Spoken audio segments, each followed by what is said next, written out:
ಅದಕ್ಕೆ ನಾವು ಹೇಳೋದು ಏನು ಇವು 100 ಜನ ರೈತರಿದ್ದಾರೆ, ಇವ್ರಿಗೆ ಇದು 5 ಎಕರೆ ಜಮೀನಲ್ಲಿ ಒಂದು ಕ್ವಾಲಿಟಿ ಕ್ವಾಂಟಿಟಿ ಪ್ರೈಸು ಎಲ್ಲ ಸಿಕ್ಬಿಟ್ರೆ, ನಿಮ್ಮೆಲ್ಲರ ಸಹಕಾರ ಜೊತೆಗೆ ಸಿಕ್ಬಿಟ್ರೆ, ಈಗ ಇಲ್ಲಿ ನೋಡ್ತಾನವ, ಓ ಇದು ನಂಗೆ ಸಕ್ಸಸ್ ತಗೋ, ನಮ್ಮ ಊರಲ್ಲಿ ನನ್ನಲ್ಲಿ ನಾವು ಮಾಡೋಕ್ಕೆ ರೆಡಿನ ಈಗ ಅಲ್ವಾ ಸರ್?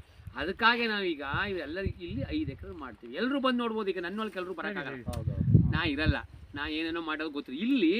ಅದಕ್ಕೆ ಇಲ್ಲಿ ಮಾರ್ಕೆಟಿಂಗು ಅಷ್ಟೇ, ಎಲ್ಲರೂ ಕಲಿಸ್ಬೇಕು, ಎಲ್ಲರೂ ಮಾಡಬೇಕು ಅಂತ ಒಂದು ಗುಂಪನ್ನ ಮಾಡಿ ಇಡೀ ಜಿಲ್ಲೆಯಲ್ಲಿ, ಬರೀ ಗುಂಡ್ಲುಪೇಟೆ ಇಲ್ಲ, ಇಲ್ಲಿ ಮಹದೇಶ್ವರ ಬೆಟ್ಟದಿಂದ ಹಿಡಿದು ಇಲ್ಲಿವರೆಗೂ ಗುಂಪಲ್ಲಿದ್ದಾರೆ. ಇವ್ರಿಗೆ ನಾವು ಈಗ 3 ತಿಂಗಳ ಒಳಗಡೆ ಏನೆಲ್ಲ ಬೆಳೀತು ನಾನು ಹೇಳ್ತೀನಿ. ಆ ಥರ ಮಾಡಿಕೊಂಡ್ರೆ ನಾವು ಮಾಡ್ತಾ ಇರೋದಕ್ಕಿಂತ ಸ್ವಲ್ಪ ಉತ್ಪಾದನೆ ಜಾಸ್ತಿ ಮಾಡೋಕ್ಕೆ ಏನು ಮಾಡಬೇಕು ಅನ್ನೋದು ಸರ್. ನೀವು ನಾವು ಗ್ರಾಹಕ ಬಳಗವನ್ನು ಕಟ್ಕೋಬೇಕು, ನಮ್ಮ ಜೊತೆ ಅವರು ಸಹ ಸಹಕರಿಸ್ತಾರೆ. ಅದರಿಂದ ನಾವು ಆ ಪ್ರೈಸ್ ಕೊಡ್ತಾ ಇದ್ದೀವಿ. ಬೆಂಗಳೂರು ಮತ್ತು ಮೈಸೂರು ಕಡೆ ನಾವು ಹೊರಟಾಗ ಆ ಪ್ರೈಸ್ ನಮಗೆ ಕೊಡೋಕ್ಕೆ ಕಷ್ಟ ಆಗುತ್ತೆ. ಯಾಕಂತಂದರೆ ನಾವು ಇಲ್ಲಿ ಉತ್ಪಾದನಾ ವೆಚ್ಚ ಆಗ್ಬೋದು, ನಮ್ಮ ಸ್ಥಳೀಯರಿಗೂ ನಿಮ್ಮ ಆ ಗ್ರಾಹಕರಿಗೂ ವೇರಿಯೇಷನ್ ಇದೆ. ಅದರಿಂದ ನಾವು ಪ್ರೈಸ್ ಜಾಸ್ತಿ ಮಾಡಬೇಕು ಅಂತ ಕಲಿತೀವಿ. ಅಗ್ನಿನ ಏನು ಮಾಡ್ತೀರಾ, ಈಚೆ ಇರೋದನ್ನ ತೆಗೆದು ಇಲ್ಲಿ ಹಾಕ್ತೀರಾ, ಹಂಗೆ ಮಾಡಬಾರ್ದು. ಅದು ಯಾವಾಗಲೂ ನೀವು ಕೊಟ್ಟಿಗೆಲೇ ಹೋಗಿ ಕೊಟ್ಟಿಗೆ ಅವ್ರಿಗೆ ನೀವು ಡ್ರಮ್ ಕೊಟ್ಬಿಡ್ಬೇಕು.